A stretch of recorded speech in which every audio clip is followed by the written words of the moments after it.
I never ate my father's porridge. I think he just didn't share it with me. He didn't share it with you either, because it was his porridge. But I seem to do the same thing. I make porridge every day. Of course, I call it oatmeal, but that's the same thing. I suppose I should start out, as many of you have done, by telling you when I first met Karen. This was just when she was born. And my first experience with her was that she would cry all night and wake me up. Perhaps she was reciting poetry at the time. I don't know. But my response was to tell my mother, throw her out the window. So I suppose it's time to apologize for that. I very much appreciate the opportunity to participate in today's conference in honor of my sister. I had planned to make a presentation with the following appropriately academic-sounding title: The Image of Her Brother in Karen Alkalay-Gut's poetry. But Karen told me that in the poems in which I mentioned, I'm just a placeholder, a poetic device. She said that, quote, actually, even though they seem real, all my poems are only partly from reality. So you too are a made-up character. So I had to abandon that idea for a talk. I really didn't want to speak about Karen's made-up brother. But here's one of Karen's poems in which I really do appear, not a made-up version of me. It's called Mourning, M-O-U-R-N-I-N-G. Mourning. My brother, who does nothing by halves, shoveled spade after spade of dirt on our father's grave. And the rhythmic thud of wet earth on wood said, "He is nothing now. Go home to the feast." Shoveling dirt into a grave provides a powerful sense of finality, and obviously the more one shovels, the greater that finality. What she said about me in that poem, written many years ago, was quite accurate, not made up at all. I am one who does nothing by halves. Although it gets harder to do that as I get older and older. Karen said that I should read a poem that's one of my favorites, so I immediately thought of the poem entitled, I Explained Darwin to the Rebbe, which is probably my all-time favorite. So here is I Explained Darwin to the Rebbe. The old man and I sit on the porch. It is Indian summer, and the weather lures us with our books outside. And the madness of the season makes me stop the lesson of Breshit with, Rebbe, what do you think of Darwin? The rabbi of the Kibbutz Shul knows no English. We discuss the Bible in Mamaloshin.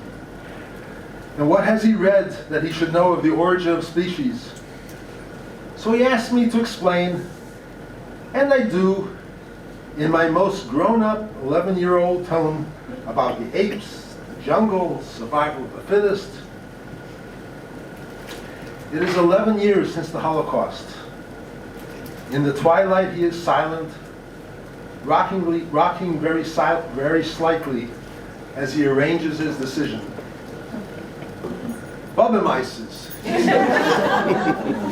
And I nod, suddenly in revelation. You learn what you must for school. But of course, no one can really believe in such stories. So why is this my favorite? Perhaps because I too sat with that old man on the porch and rejoiced with him when he made a recording for the 3rd or 5th anniversary of Israel where he was so joyous.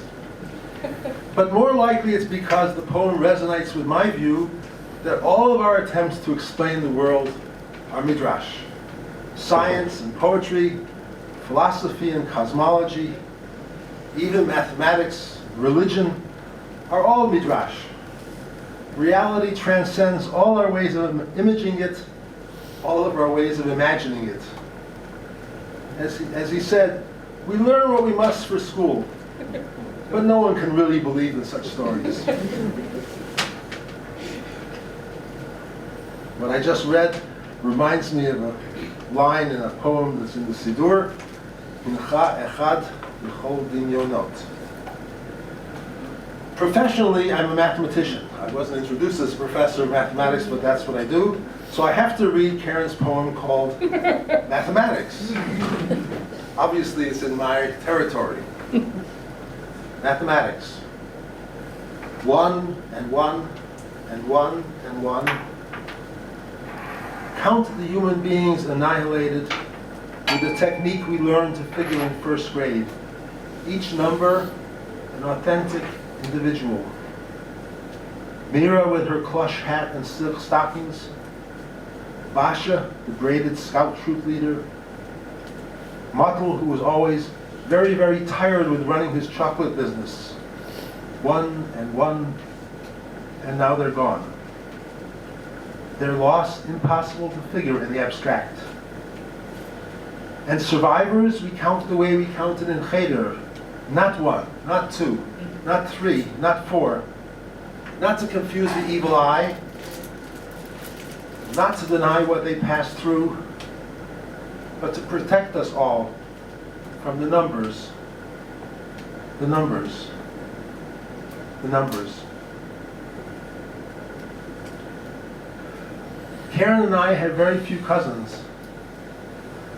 Of the 8 children around the simulated Shabbat table of our maternal grandparents, photographed in about 1915, including Mira, with her plush hat and silk stockings, Basha, the braided scout troop leader, and Matel with his chocolate business.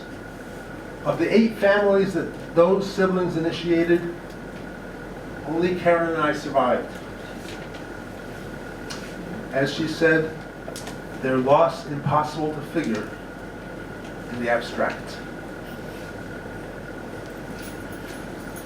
Besides being a mathematician, I publish a Siddur and a Machzor, the traditional text, more or less, with decidedly non-traditional translations and commentaries. Most Siddurim present the prayers in paragraph form, a holdover from the days when paper was expensive and books were scarce. In my Siddur, I present the prayers as poetry. And the same text reads very differently when laid out as poetry. Try it sometime. And so for me, the title of this conference becomes, what do we talk about when we talk about prayer? But that's a topic for another conference. Thank you.